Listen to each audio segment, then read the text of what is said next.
Okay guys, mabuhay maligayang pagbabalik sa aking YouTube channel. Talagang ayaw paawat ng Hello Love Again sa paghamig ng milyon-milyong dolyares, actually peso and dolyares, sa iba't ibang panig ng Pilipinas at iba't ibang panig ng mundo. At ngayon nga, nirelease na nga release ng statement ang Star Cinema, of course, si Mico Del Rosario. Nakita nyo naman, nagaling din naman sa mga articles sa storya sa Amerika. So sabi nga dyan, ang Hello Love Again ay nag-top 8 sa US box office. Ang bongga-bongga. But anyways, ito na muna, itong nakikita nyo ngayong video ay courtesy of Kim and Bupiap. Mga kaibigan, of course, nila nagpa-black screening sa kanila na bonggang-bongga ang social ng black screening.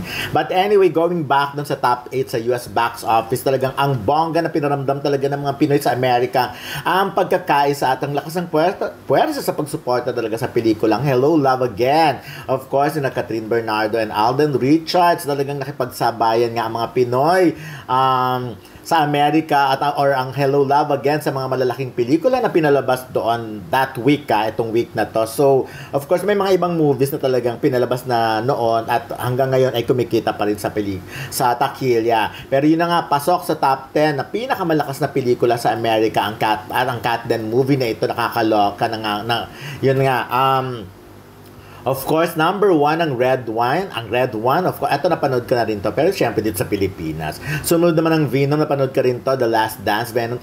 Pangatlo, ang Best Christmas Pageant Ever. Hindi ko pa siya napapanood. Pang-apat, ang Heretic. Hindi pa rin. Pang-lima, ang The Wild Robot. Napanood ko na. Pang-anim, ang Smile 2. Pang-pito, ang Conclave. At pang-walo nga, ang Hello Love Again. Diba? Talbog, kabog, kabugera. Ang Hello Love Again ay pinalabas sa 248 theaters.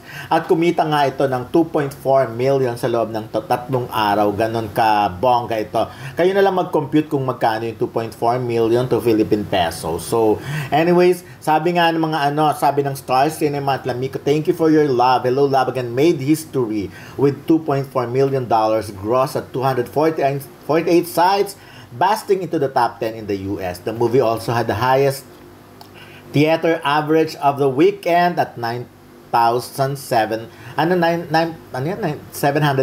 Ayun. Okay.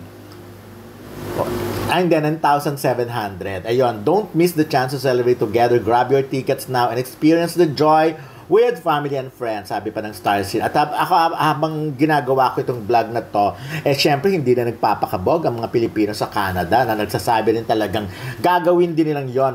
Talagang kailangan, bentang-benta rin sa Canada. Sabi nga yung isa, Hello Love Again is the top 8 film in the US box office today. I really can't believe it achieved this milestone, but here we are. Thank you to everyone who watched our film and gave their support. This is our win. Sabi ganyan. Congratulations, Team HLL. Ito naman, chika naman to ng nanay ni Catherine, si Mrs. Min Bernardo, or si Mami Min Bernardo. So, sabi nga na, again, balikan ko lang yung pangako ng mga taga-Canada. Sabi nila, sold out dito sa Edmonton, Alberta, Canada. Grabe, hirap kumuha ng ticket. Buti na lang may nakuha kami.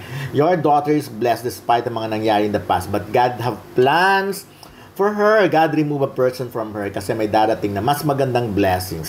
God bless you and your family and Tisoy. Of course, alam naman natin, si Tisoy ay si Alden Richards. Sabi ng isang, watch in NYC and all the showtimes are fully booked in Manhattan. Congratulations to the whole team. Blessings nga. Ang ganda ng movie reunion po ng mga Pinoy sa sinehan nung opening day po ng Hello Love Again. Okay.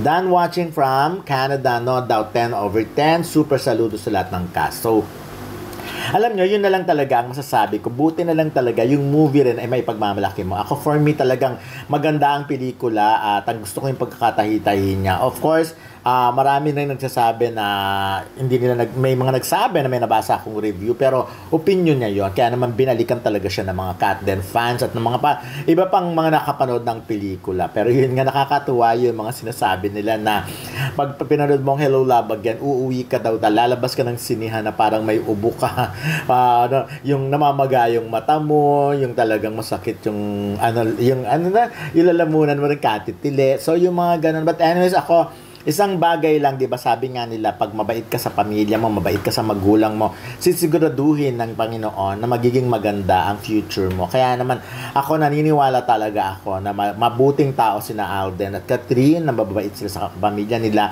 at talagang sa mga magulang nila. Inuuna nila ang pamilya nila bago ang lahat. Kaya naman congratulations Kat Den, of course, kina Katrin and Alden, but of course, congratulations sa mga fans ng Kat Den, ng Katrin and Alden, because talagang pinatunayan nila from day one na nag-meet uli ang landas ng dalawang ito, ay talagang sinabi nila na paninindigan nila, susuportahan nila hanggang dulo at hanggang ngayon pinaparamdam nila. By the way, ito yung kuha sa ASAP last Sunday na kinakilig talaga ng marami. So, nakakaloka rin tong video na to. Anyway, yun na lang. Maraming salamat sa patuloy na pagsuporta sa aking YouTube channel. And please, mag-subscribe kayo at pakiclick na rin ang notification bell at pakishare na rin ang video para mas bongga. At sa mga nagtatanong sa AM Mini namin, show ni Ray Pumaloy, malapit na. Ayan na yata. Maayos at maayos na. Kaya, magbabalik YouTube na rin kami. Kaya patuloy nyo pa rin supportahan yon. So, yun na muna for now. At syempre, maraming salamat again and again. See you soon. Bye-bye for now. Bongga!